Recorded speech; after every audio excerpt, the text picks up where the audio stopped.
استغفر الله بسم الله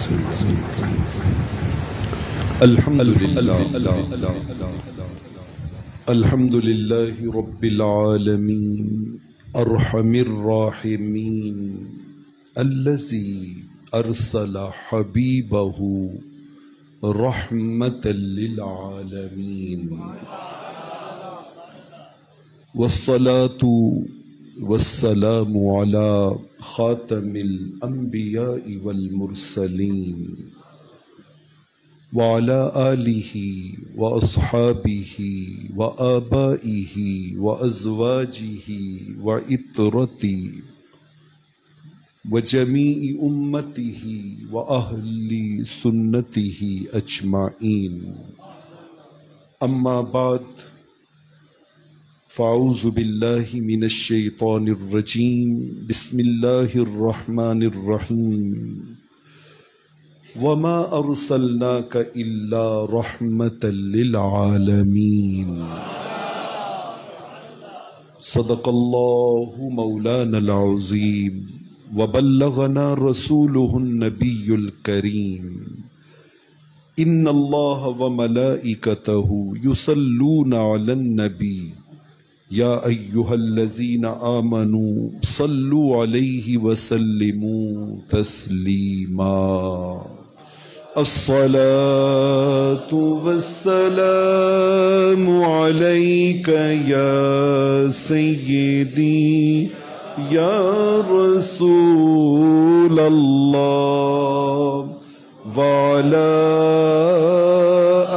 آلك وأصحابك يا حبيب الله الصلاة والسلام عليك يا سيدي يا رحمة للعالمين وعلى آلك وأصحابك يا شفيع المذنبين صلی اللہ علیہ وسلم۔ اللہ تبارک و تعالی کا شکر ہے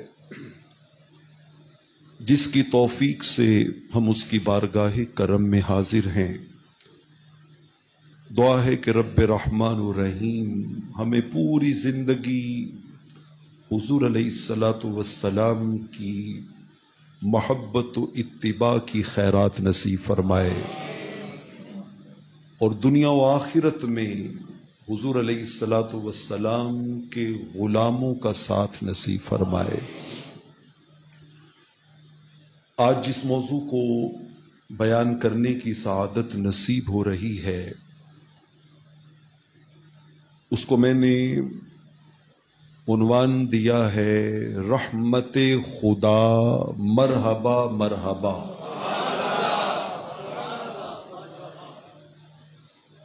ابھی میں نے عنوان کے طور پہ ایک آیہ کریمہ کی تلاوت کی وَمَا أَرْسَلْنَاكَ إِلَّا رَحْمَةً لِلْعَالَمِينَ۔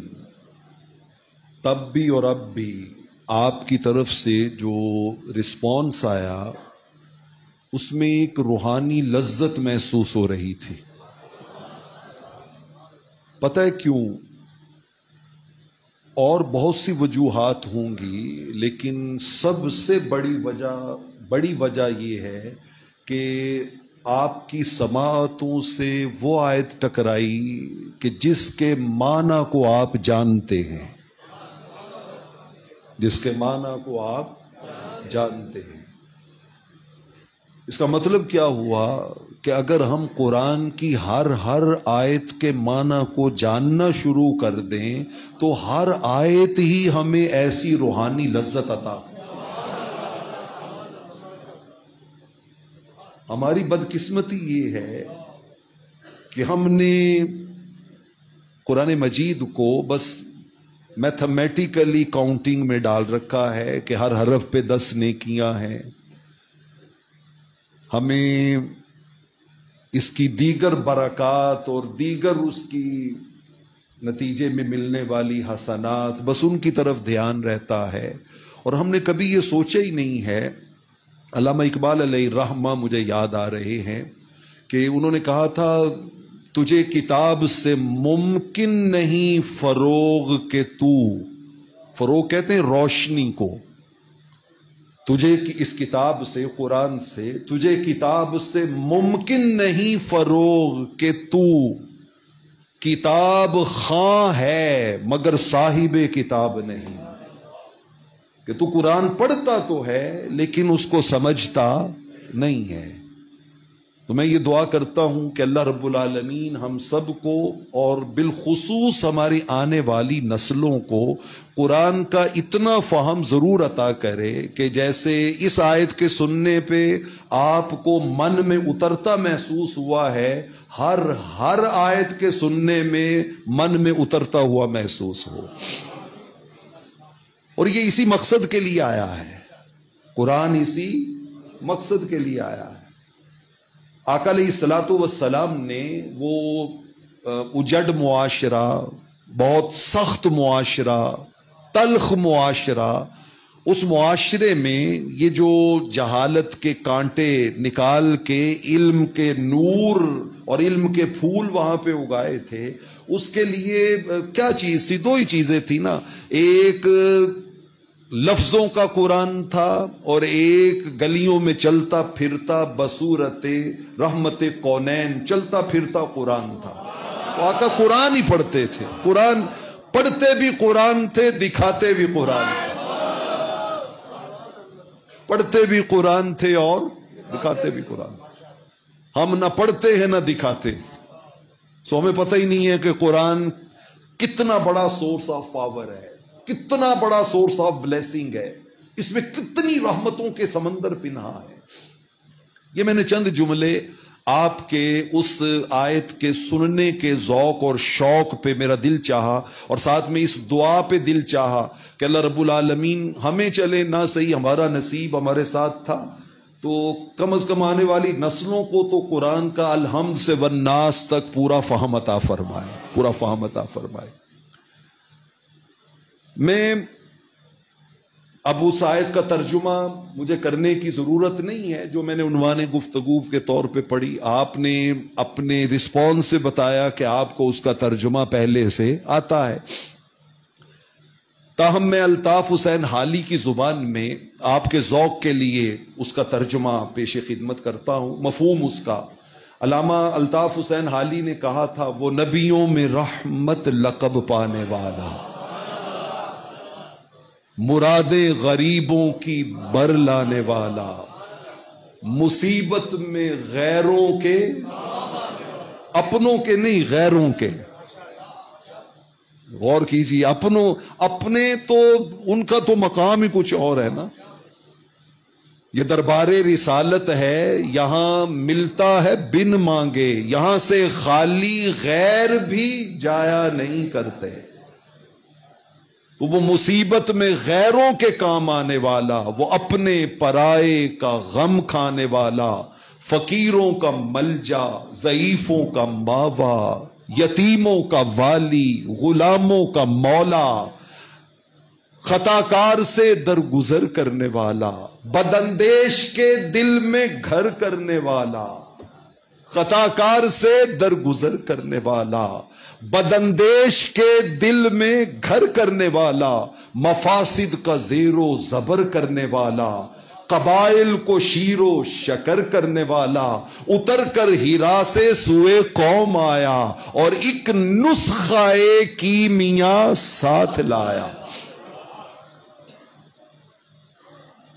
دوستان عزیز، وہ پیکر رحمت صلی اللہ علیہ وآلہ وسلم، میں ایک حدیث پاک سے اپنی گفتگو کا باقاعدہ آغاز کرنا چاہتا ہوں، اور اس حدیث مبارکہ میں حضور علیہ الصلوۃ والسلام نے اپنا ایک تعارف خود کروایا ہے، اور یہ حدیث مبارکہ دو شخصیات ہیں، ایک امام دارمی اور امام ابو بکر بن ابی شیبہ، یہ دونوں شخصیات امام بخاری کے بھی اساتذہ میں ہیں اور امام مسلم کے بھی اساتذہ میں ہیں، ان کے اساتذہ میں ہیں، دونوں اپنی اپنی کتاب میں اس حدیث کو لائے ہیں۔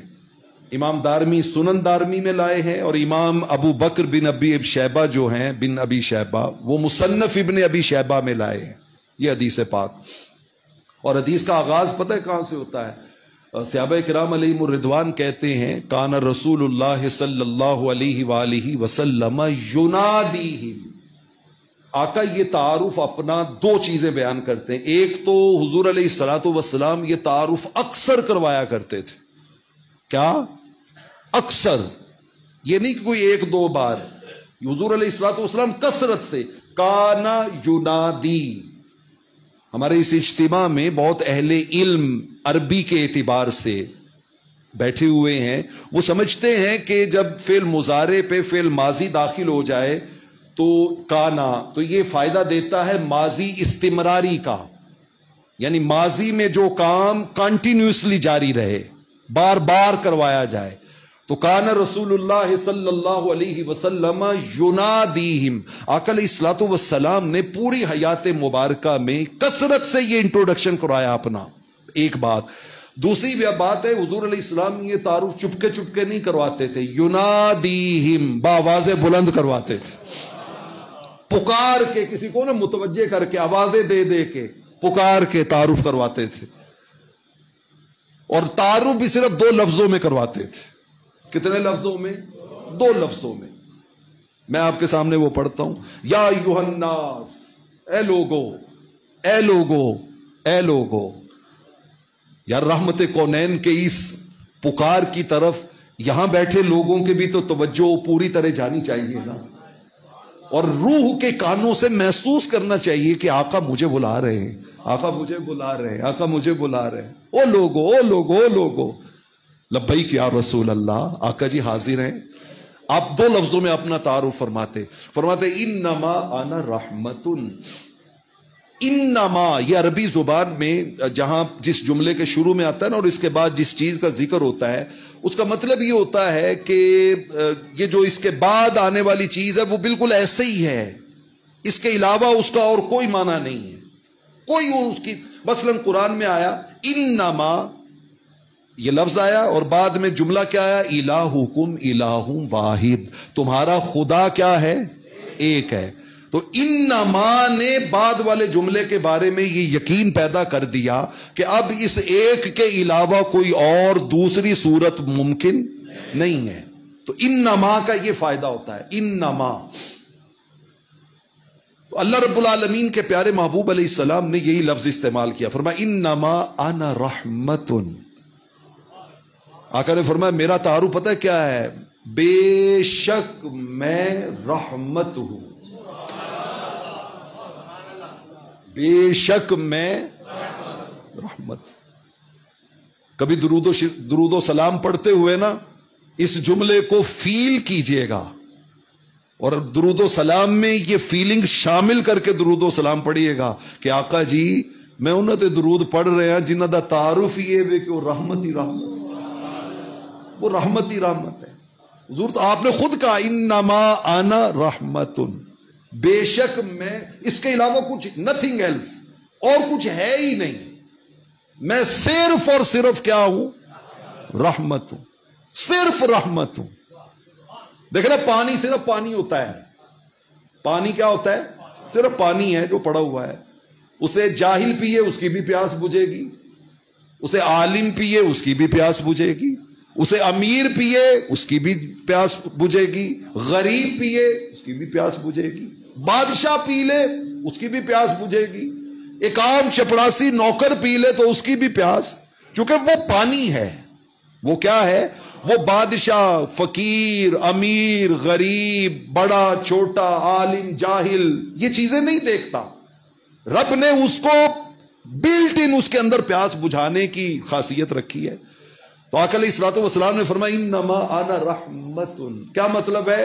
کہ لوگوں تمہیں خبر نہیں ہے کہ رب نے مجھے کتنا بڑا سٹیٹس دے کے بھیجا ہے، کتنا اونچا رب نے مجھے اس کے علاوہ اور کچھ بنایا ہی نہیں، اس نے مجھے صرف اور صرف رحمت بنایا۔ میں کیا ہوں؟ صرف کیا ہوں؟ رحمت ہوں، صرف رحمت ہوں۔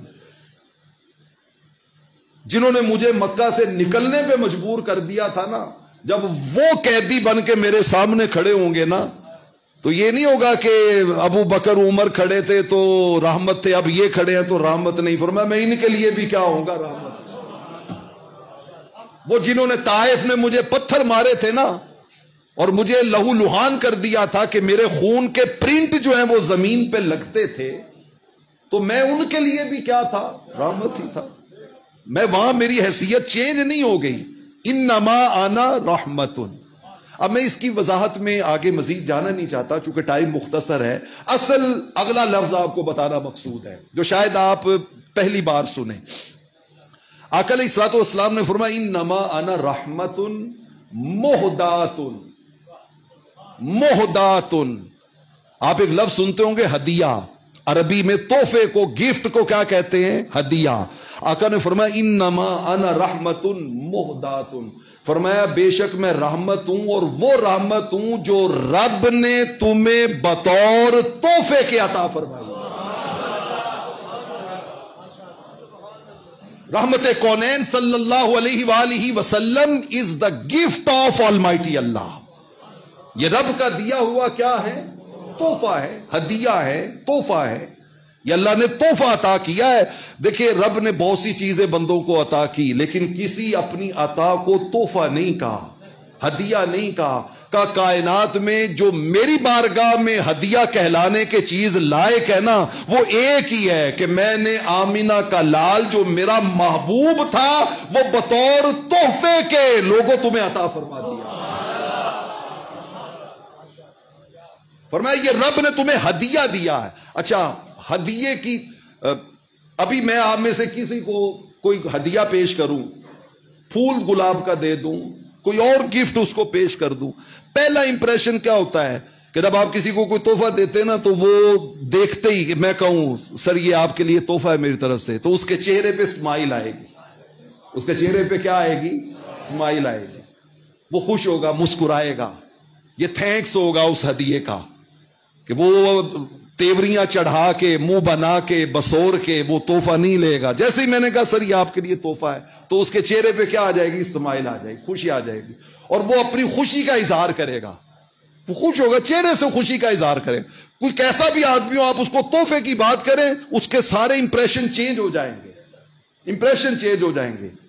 دوستان محترم، خدا کی عزت کی قسم، میلاد اس کے سوا اور کچھ نہیں ہے، کچھ نہیں ہے کہ رب نے جس مہینے، جس دن، جس لمحے یہ تحفہ عطا کیا، بندہ سوچتا جاتا ہے، اس کی چہرے پہ سمائل اور خوشی کے امپریشن آتے چلے جاتے ہیں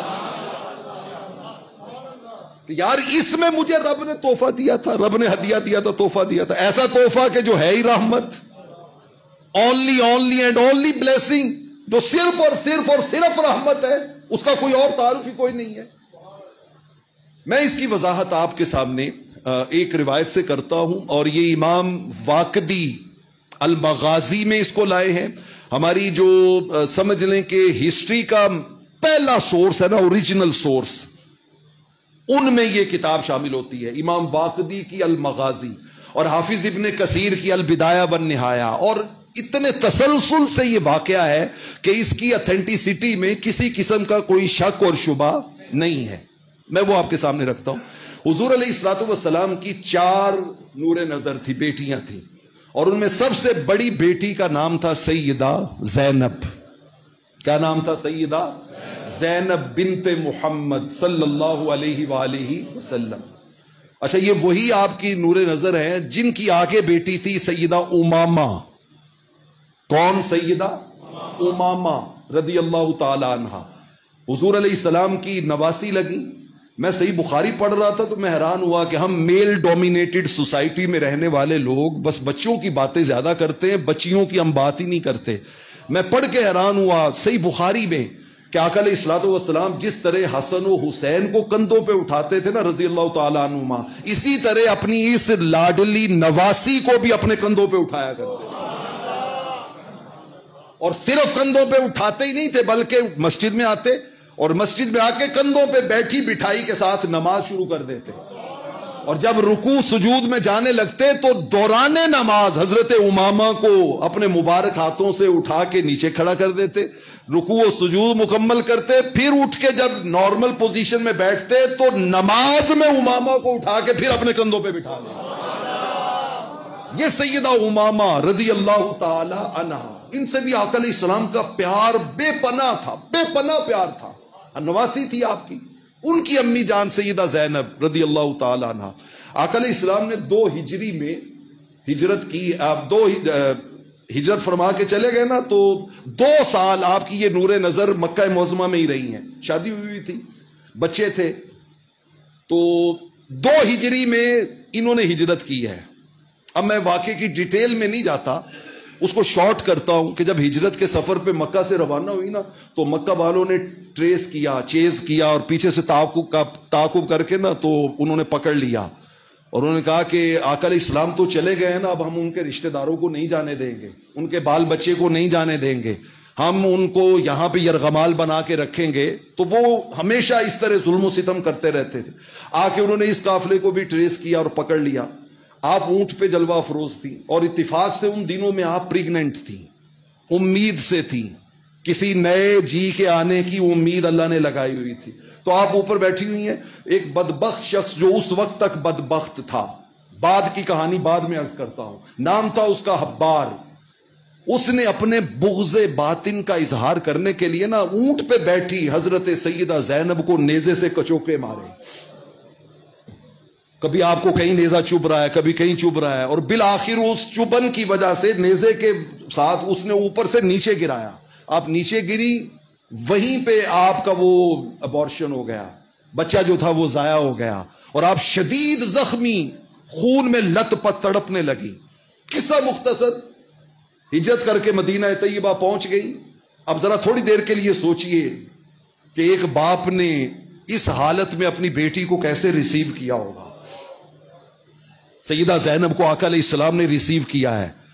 2 ہجری کا یہ واقعہ ہے، 3 4 5 6 7 8 6 سال وہ جو پرابلم کریٹ ہو گیا نا وہ ختم نہیں ہو، زخم نہیں گیا، آپ بیمار رہیں 6 سال اسی اور آقا علیہ السلام علاج کرواتے رہے، آپ تیمارداری کرتے رہے 6 سال اسی زخم اور اسی تکلیف، اور چونکہ ایک بہت ہی ان نیچرل طریقے سے زخمی کر کے گرا کے یہ سارا معاملہ ہوا تھا، تو آپ بہت شدید اس کی زد میں آ گئی۔ 6 سال اسی بیماری کو کاٹتے کاٹتے کاٹتے کاٹتے 8 ہجری میں سیدہ زینب کا انتقال ہو گیا۔ اب باپ کی نگاہوں کے سامنے ایک بیٹی 6 سال ایک دکھ کو بھگت کے فوت ہوتی ہے، وہ اپنے ہاتھوں سے اس کو دفن کرتے ہیں۔ 8 ہجری میں جب آپ کا انتقال ہوا نا، تو اس کے تھوڑے عرصے چند ماہ کے بعد ہی مکہ فتح ہو گیا۔ مکہ کیا ہو گیا؟ فتح ہو گیا۔ دوستان عزیز، باتیں کرنا آسان ہوتا ہے، سننا آسان ہوتا ہے، لیکن ذرا تھوڑی دیر کے لیے رک کے ان میں پائی جانے والی گہرائی کو محسوس کرنا اور اپنے اوپر طاری کرنا، یہ بہت مشکل کام ہوتا ہے۔ میں ہمیشہ کہا کرتا ہوں، میلیاں آنکھیاں تو نہ لئیے، میلیاں آنکھیاں تو نہ لئیے، ایسے بہانے رو نہ لئیے، ایتھے اونوں تکیا سی میں، ایتھے چٹ کھلو نہ لئیے۔ 6 سال اپنی بیٹی کے معاملات کو دیکھ کر اپنے ہاتھوں سے دفن کرنے والا فاتحانہ شان کے ساتھ مکہ معظمہ میں داخل ہوتے ہیں۔ اب سارے مجرم، بڑے بڑے ڈکیت، قاتل، لٹیرے، ظلم و ستم کے پہاڑ توڑنے والے سامنے کھڑے ہیں۔ ان میں حبار بن اسود بھی کھڑا ہے، جس نے بیٹی کو یہ دکھ دے کے بھیجا تھا، وہ بھی کھڑا ہوا ہے۔ اور یہ حبار جب آقا علیہ السلام مسلسل اس کرب میں سے گزرتے تھے نا، تو ایک مرتبہ آقا علیہ السلام نے نا کچھ لوگوں کو بھیجا اس کو اریسٹ کرنے کے لیے۔ آپ نے خاص صحابہ کو بھیجا کہ جاؤ حبار کو اریسٹ کر کے لاؤ، چونکہ اس نے صرف یہی جرم نہیں کیا تھا، اس نے بہت سے مسلمانوں کو شہید کیا تھا، اس نے اسلام دشمنی میں کوئی کسر نہیں چھوڑ رکھی تھی۔ تو آقا نے بھیجا کہ فرمایا جاؤ نا اس کو ذرا مزہ چکھا کے آؤ، اس ایک آدمی نے بہت نقصان پہنچایا ہے مسلمانوں کو۔ اور آپ نے جب جن کو بھیجا انہوں نے کہا جتھے لبے نا انہوں ساڑ دینا، حبار جہاں ملے اسے کیا لگا دینا؟ آگ لگا دینا، جلا دینا اسے۔ صحابہ جانے لگے، حضور نے واپس بلا لیا۔ آپ نے فرمایا نہیں یار جلانا نہ، یہ جلانے کا عذاب یہ کس کا حق ہے؟ اللہ کا حق ہے، وہی دے گا، تم جلانا نہیں۔ لیکن پھر غیظ و غضب تو تھا نا اس کی اسلام دشمنی پہ. فرمایا جا ملے نا ڈائریکٹ نہ مارنا, پہلے اس کے ہاتھ کاٹنا, پھر اس کی ٹانگیں کاٹنا, پھر اس کو مارنا. اس کے جرم اتنے زیادہ ہیں آپ ہمیشہ. لیکن وہ بچتا رہا, چھپ جاتا تھا, بھاگ گیا, کبھی کسی ملک, کبھی ادھر ادھر, نہیں قابو آیا. اس دن وہ سامنے کھڑا ہوا ہے, قابو آ گیا, پکڑا گیا. اب وہ جب سامنے ہے نا تو وہ نظریں جھکائے. اب ذرا انما انا رحمت ان کی آپ کو سمجھ میں آئے گی. آیا حضور کی بارگاہ میں اور 6 سال اپنی بیٹی کے زخم آنکھوں سے دیکھ دیکھ کے ابھی چند ماہ پہلے اسی کو دفن کیا ہے رحمت کونین نے, اور ایک ایک لفظ یاد ہے, اور اس کا ایک ایک ظلم یاد ہے, اس کی ایک ایک سرکشی اور بغاوت کی کہانی حضور کو یاد ہے. آیا اور آ کے ڈائریکٹ ہی کہتا ہے آقا جی میں کلمہ پڑھنا آیا جی, مینوں کلمہ پڑھا لو. آقا یہ انما انا رحمت.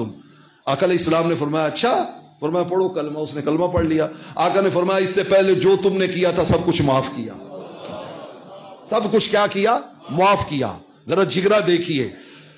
میرے کریم آقا کے گھر کی کنیز اور خادمہ باندی حضرت سلمہ آ گئی وہاں پہ. انہوں نے دیکھ کے کہا او حبار تو وہی ہے نا جس نے سیدہ زینب کے ساتھ یہ کیا تھا؟ اے حبار تو وہی ہے نا جس نے ان کو نیزے کے کچوکے لگائے تھے, جس نے ان کے پیٹ کا بچہ ضائع کیا تھا؟ تو بدبخت وہی ہے نا جس نے اس نے جرموں کی ایک لمبی کہانی اس کے سامنے بیان کر دی. ابھی اس نے بیان کر کے رکی ہے تو میرے کریم آقا علیہ الصلوۃ والسلام نے مسکرا کے فرمایا سلمہ تمہیں خبر نہیں, اس کے کلمے نے سارے جرم دھو ڈالے. انما انا رحمت مہدات. یہ ہے دوستان عزیز وما ارسلناک الا رحمت للعالمین. یہ وما ارسلناک الا رحمت للعالمین. لیکن ہم صرف میں کہہ دوں آپ سن لیں, نعرے لگا دیں, سبحان اللہ کہہ لیں تو بات ختم ہو گئی. بات ختم ہو گئی. یہ دنیا نفرتوں کی آخری اسٹیج پر ہے. یہ دنیا نفرتوں کی آخری اسٹیج. ہمارے سامنے تو 50 سال سے کوئی بندہ کلمہ پڑھ رہا ہے نا, لیکن مسیطے کسی اور جاندہ نماز پڑھن, سانو وہ قابل قبول نہیں ہے. یار اس نے ایک بار کلمہ پڑھا ہے, ایک بار کلمہ پڑھا ہے, اور آقا نے اس کی ساری زندگی کے جرم جو ہیں وہ کیا کہا کہ اللہ نے کیا کر دیے؟ معاف کر دی. ہم کن جھنجھٹوں میں پھنسے ہوئے, الجھے ہوئے ہیں. ہم صرف گفتار کے غازی, کردار نام کی کوئی شے ہمارے اندر کوئی نہیں ہے. یہ دنیا نفرتوں کی آخری اسٹیج پہ ہے. علاج اس کا محبت کے سوا کچھ بھی نہیں. ایک ہی علاج ہے کہ حضور کے غلاموں کو اپنے رویوں میں, اپنی سوچوں میں, اپنے کردار میں محبت کے عنصر کو لانا ہوگا, درگزر کے عنصر کو لانا ہوگا. ایک شجر ایسا بھی تو گھر میں لگایا جائے, ایک شجر ایسا بھی تو گھر میں لگایا جائے جس کا ہمسائے کے آنگن میں بھی سایہ جائے, وہاں اس کے بھی سایہ جائے. ذرا دیکھیے نا, میں آپ کو کہاں سے پکڑ کے کہاں لا کے کھڑا کرنا چاہتا ہوں اور آرزو لے کے آیا ہوں. صحیح بخاری کی ایک حدیث میں بات ختم کرنے لگا ہوں. میرے کریم آقا علیہ الصلوۃ والسلام نے 3 بار قسم اٹھا کے کہا واللہ لا یؤمن, واللہ لا یؤمن, واللہ لا یؤمن. رب کی قسم وہ بندہ مومن نہیں ہے, رب کی قسم وہ بندہ مومن نہیں ہے, رب کی قسم وہ بندہ مومن نہیں ہے. یہاں کہ ہمیں نفس پکڑ لیتا ہے. وہ کہتے ہیں پروفیسر صاحب نے کی شروع کرتا ہے, نوری صاحب ایک ادھر ٹور پہنے, وہ اس سے پہلے میٹھا میٹھا جہاں تک تھا نا سے سبحان اللہ ہی کہنی ہے, جہاں پہ صرف جو ہے وہ نعرہ ہی لگانا ہے, جہاں پہ صرف جو ہے وہ روحانی لذت محسوس ہو رہی ہے, اور جہاں پہ آ کے نفس کو لگام ڈال کے اسے شیطان کی قید سے چھڑانا اور رحمت کونین کی بندگی کی طرف اور حضور کی غلامی کی طرف لانے کا مرحلہ ہوتا ہے. وہاں پہ ہم کبھی شامت اعمال کے سبب, کبھی آفات نفس کے سبب, کبھی وساوس شیطانی کے سبب ہم وہیں پہ رک جاتے ہیں, وہاں سے آگے جانے کو ہمارا من نہیں کرتا. لیکن دوستان عزیز کامیاب وہی ہوا جو وہاں سے آگے گزر گیا, وہ وہاں سے آگے گزر گیا. میرا تو وہ دل کرتا ہے میں کثرت سے اسی کو پڑھتے رہا کروں. کن فیکون جدوں فرمایا اسی بھی کولے ہاسے, قالو بلا اسا کنی سنیا کوئی گونگے ڈورے ناسے, ہی کہ لا مکان مکان اساڈا, ہی کہ آن بتا وچ پھاسے, نفس پلیت پلیت چکیتا اسا اصل پلیت تا نہ سے. ہم اپنی اصل کے اعتبار سے تو بڑے طاہر و مطہر تھے، بڑے پاک تھے. ہم تو رب کی قربتوں میں بسنے والے عالم ارواح کی پاکیزہ روحیں. ہم اس جہان میں آ کے نفس پلیت پلیت چکیتا، یہ جو نفس ہے جو ہمارے اندر ایگو پیدا کرتا ہے، میں پیدا کرتا ہے، جو ہمارے اندر کبر، نخوت، غرور اور تکبر پیدا کرتا ہے، یہ نفس ہے جو ہمارے اندر اللہ کی بغاوت و سرکشی پیدا کرتا ہے. تو دوستان عزیز، میرے ساتھ اس منزل پہ ضرور جائیے گا. 3 بار قسم اٹھا کے میرے کریم آقا نے فرمایا مومن نہیں، وہ مومن نہیں، وہ مومن نہیں. صحابہ نے ڈرتے ڈرتے عرض کی من یا رسول اللہ. آقا جی کون؟ اب جواب سے پہلے ایک وضاحت سن لیں. قرآن کی روشنی میں سورہ النساء میں یہ جو ہمارے ہاں ہمسائیگی کا تصور ہے نا، ہمسائیگی کا کہ جدا دیوار سانجی بس وہی ہمسایا ہے، قرآن میں ایسا تصور نہیں ہے. قرآن مجید نے ہمسائیگی کا مفہوم بہت ایکسٹینڈ کیا ہے، بہت وسیع کیا ہے. میں اس کی صرف ایک مثال دے دیتا ہوں. پھاٹک بند ہے، آپ جا کے موٹر سائیکل پہ بریک لگا کے یا گاڑی پہ بریک لگا کے کھڑے ہوئے ہیں، اور ساتھ ہی کوئی سائیکل والا، ریڑی والا، کوئی اور موٹر سائیکل والا پیدل وہ آپ کے ساتھ آ کے کھڑا ہو گیا ہے. 2 منٹ کے بعد ٹرین آ گئی ہے اور پھاٹک جو ہے وہ کیا ہوا ہے؟ کھل گیا. یہ جو 2 منٹ آپ اکٹھے کھڑے رہے ہیں، قرآن کہتا ہے یہ بھی ہمسایہ ہونا ہے. یہ بھی کیا ہے؟ ہمسایہ ہونا ہے. آپ شاپنگ کرنے گئے ہیں، دکاندار بیٹھا ہوا ہے، آپ نے اس سے طے کیا ہے، لین دین معاملات طے کیے. وہ کہتا ہے اتنے کا دوں گا، آپ کہتے ہیں اتنے کا لوں گا. آپس میں آپ کی وہ جو 10-15 منٹ آپ دکان کے کاؤنٹر پہ ایک دوسرے سے ڈیل کرتے رہے، قرآن کہتا ہے یہ بھی ایک دوسرے کے ہمسائے ہیں. ہر انٹریکشن. آپ مسجد میں آئے ہیں، یہاں پہ آپ آدھا گھنٹہ مل کے بیٹھے ہیں، تو ہم سارے ایک دوسرے کے یہاں پر کیا ہے؟ ہمسائے ہیں. قرآن میں ہمسائیگی کا مفہوم اتنا وسیع ہے. اب ذرا پلٹیے اس حدیث کی طرف. میرے قریب آقا علیہ الصلوۃ والسلام نے 3 بار قسم اٹھا کے وہ مومن نہیں، وہ مومن نہیں، اللہ دی قسم ہے وہ مومن نہیں جے. صحابہ نے پوچھا حضور کون؟ فرمایا جس کے شر سے اس کا ہمسایہ محفوظ نہیں. غلامی رسول کہاں چلی گئی؟ محبت رسول کہاں چلی گئی؟ عشق رسول کہاں چلا گیا؟ یہ ہے وہ راستہ جو کریم آقا کی بارگاہ سے آپ کو قربت نصیب کرتا ہے، جو اللہ کی بارگاہ میں آپ کو رحمتوں کا حقدار بناتا ہے، حقدار بناتا ہے. اگر ہم نے میلاد سے، معراج سے، شان سے، فضائل سے، قرآن سے، حدیث سے، واعظ سے، خطبے سے، نماز سے، روزے سے، زکوٰۃ سے اپنے سیرت و کردار کا یہ رنگ نہیں سیکھا اور اس کو اپنی زندگی پہ طاری نہیں کیا، تو خدا کی قسم ہم نے سیرے سے کوئی شے سیکھی کوئی نہیں ہے. میری آج کی اس گفتگو کا خلاصہ، پیغام اور ماحصل یہی ہے کہ دوستو آؤ ویسے بن جائیں جیسے حضور ہمیں دیکھنا چاہتے ہیں، ویسے بن جائیں جیسا حضور ہمیں. آخری میرا جواب دے دیں، آقا سانو بے نمازی ویکھنا چاہتے ہیں نا یا نمازی؟ بتائیں نا، دل سے پوچھ کے بتائیں کیا دیکھنا چاہتے ہیں؟ چلو میں سوال بدل دیتا ہوں، آقا بے نمازی نو ویکھ کے خوش ہوندے نے یا نمازی نو؟ اللہ ہمیں نمازی بنا دے. وآخر دعوانا